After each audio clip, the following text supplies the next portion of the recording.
Okay, so anyone listening is probably interested in what's going on back home in Alegbo, especially with the holidays coming up. Yeah, definitely a lot happening. We took a deep dive into some recent news, Yeah. and things are kind of tense, to say the least. So sure. It's December 31st, 2024. Wow. End of the year already. Yeah, crazy, All right. right? And there's a lot going on in southeastern Nigeria. Definitely a lot to unpack. So to get us started, we found this article from Vanguard News. Okay. It's titled, "Return Home, We Will Protect You." IPOB tells Igbo in Diaspora. Interesting. So anyone who might not know, Alegbo is the homeland of the Igbo people. Right. And it's currently part of Nigeria. Hmm. And as we head into the new year, which is like a super important time for Igbo people to come together Oh, yeah, for sure. and celebrate, there's this call for the diaspora to return. Yeah, this is a really fascinating situation because it's not just a simple invitation. Right. It's tangled up in a lot of history and politics and very real fears. Exactly. Yeah. So let's unpack this article a little bit. That sounds good. Starting with who exactly is IPOB Right. and why their message is causing such a stir. Yeah, so IPOB stands for the Indigenous People of Biafra. Okay. They're a group that's been advocating for an independent state for the Igbo people in southeastern Nigeria. Got it. And this push for independence actually goes way back to the Biafran War in the late 1960s, Oh, wow. a conflict that left deep scars on the region. Right. And IPOB has become increasingly vocal in recent years, Okay. often clashing with the Nigerian government over their demands. So this article really puts that tension front and center, wouldn't you say? Oh, absolutely. On one hand, they're urging Igbo people in the diaspora to return to Alegbo for the holidays, Right. specifically Christmas and New Year's. Yeah. And they're going so far as to promise safety and protection, Wow. even saying things like Alegbo is a very peaceful region. That's interesting. So what's striking here is they're emphasizing the role of their own security force, Okay. the Eastern Security Network, or ESN, in ensuring a peaceful atmosphere. Interesting. So it's almost like they're trying to present this very idyllic picture Right. of a safe and welcoming homeland Yeah. in contrast to maybe what some people fear. Exactly. They even have a quote from their media and publicity secretary, Comrade Emma Powerful, Okay. who says, ESN operatives will provide a peaceful atmosphere during the festive period. Our people should come home and contribute their best to ensuring that Alegbo remains peaceful. That's a pretty strong statement. It really is, and it feeds into a bigger strategy we see from IPOB.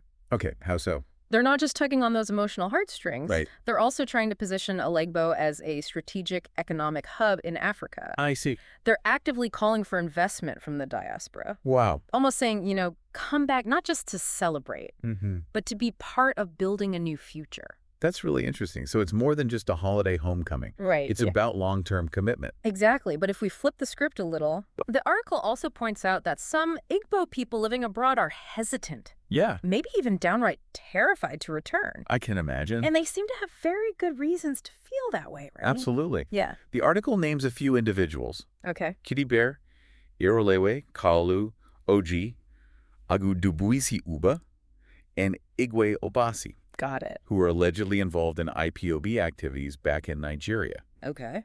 They ended up facing arrest. Wow. Some even reported torture, Oh, God. and they fled to Europe seeking safety. Right. For them, this call to come home probably rings pretty hollow. So we have this stark contrast, IPOB saying, come home, it's safe. Right. And then you have people who have experienced the opposite. Exactly. It makes you wonder who's painting the most accurate picture of what's happening in Alegbo. For sure. Could you maybe shed some light on why these individuals might be so fearful? Yeah, so their fear is rooted in the very complex and often tense relationship between IPOB and the Nigerian government. Okay. The government considers IPOB a separatist group. Right. And any activities they perceive as challenging their authority are met with pretty harsh responses. Wow. So for these individuals who were already on the government's radar, Yeah.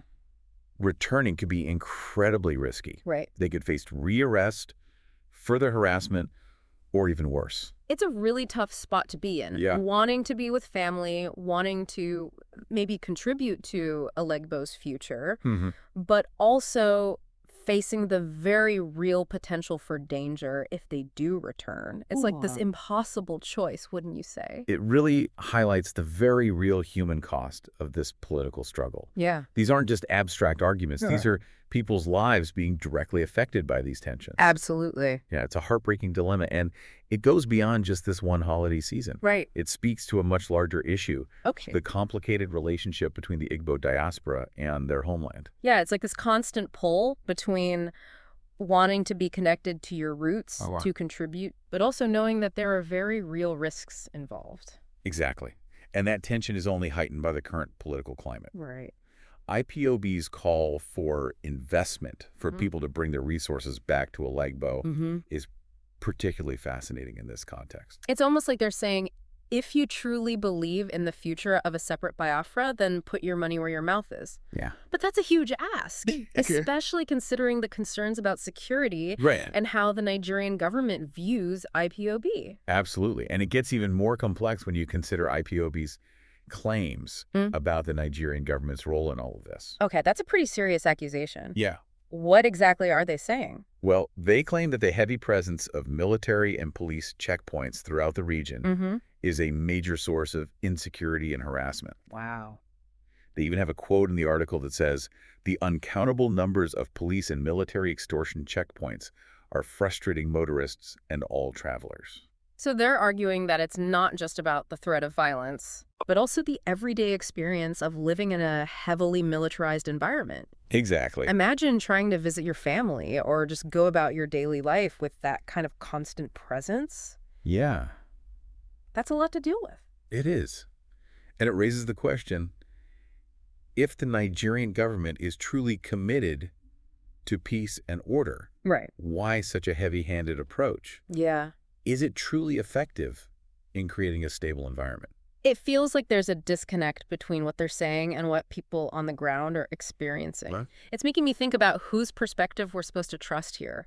Yeah. IPOB is saying one thing, Right. but then you have these individuals who have actually faced real danger. For sure. How do we sort through these conflicting narratives? That's the million-dollar question, isn't it? Right. And it's one that every person in the diaspora has to grapple with. Yeah. There's no easy answer. Okay. And each individual has to weigh the risks and benefits for themselves. It really makes this whole situation feel like a high-stakes gamble, Yeah, I agree.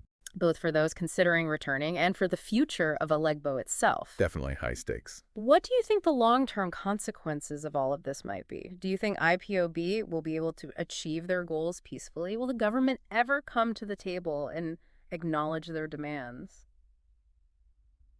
Those are really tough questions. Yeah. And unfortunately, I don't have a crystal ball. Right. But what's clear is that this situation is far from resolved. Okay. And it will continue to have a profound impact on the lives of Igbo people, both at home and abroad. So as you continue to follow events in Alegbo and maybe even consider whether to return yourself, Yeah. what advice would you give to people trying to make sense of all of this?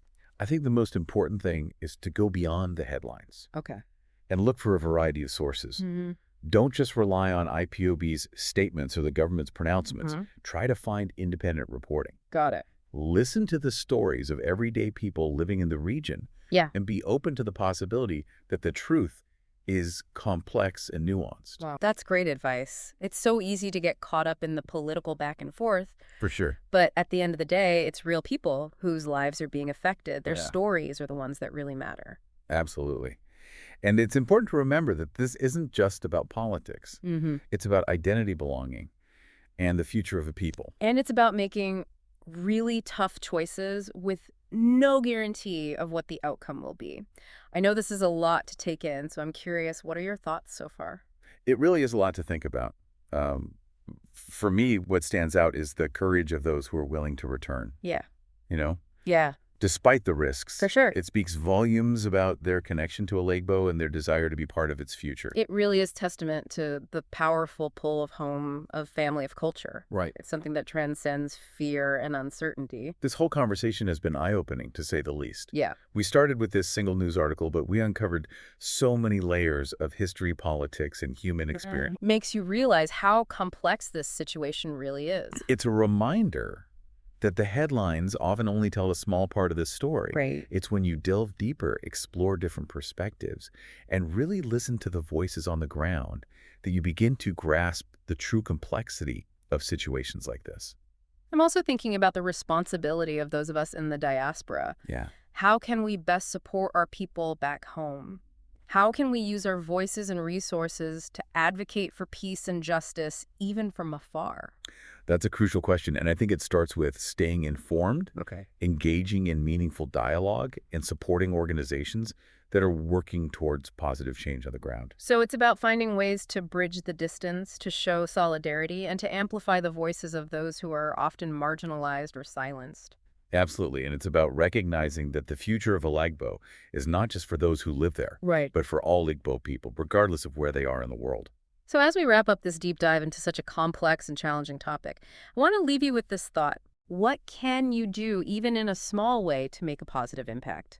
Maybe it's staying informed, donating to a cause you believe in, or simply having conversations with your family and friends about this issue. Yeah, for sure. Every action, no matter how small, can contribute to a better future. Absolutely, and remember, this is an ongoing story. Hmm. The situation in Alagbo is constantly evolving. Right. So stay curious, keep learning, and never stop asking questions. Thanks for joining us on this deep dive into It Alegbo. was my pleasure. Until next time, keep exploring and keep those critical thinking skills sharp.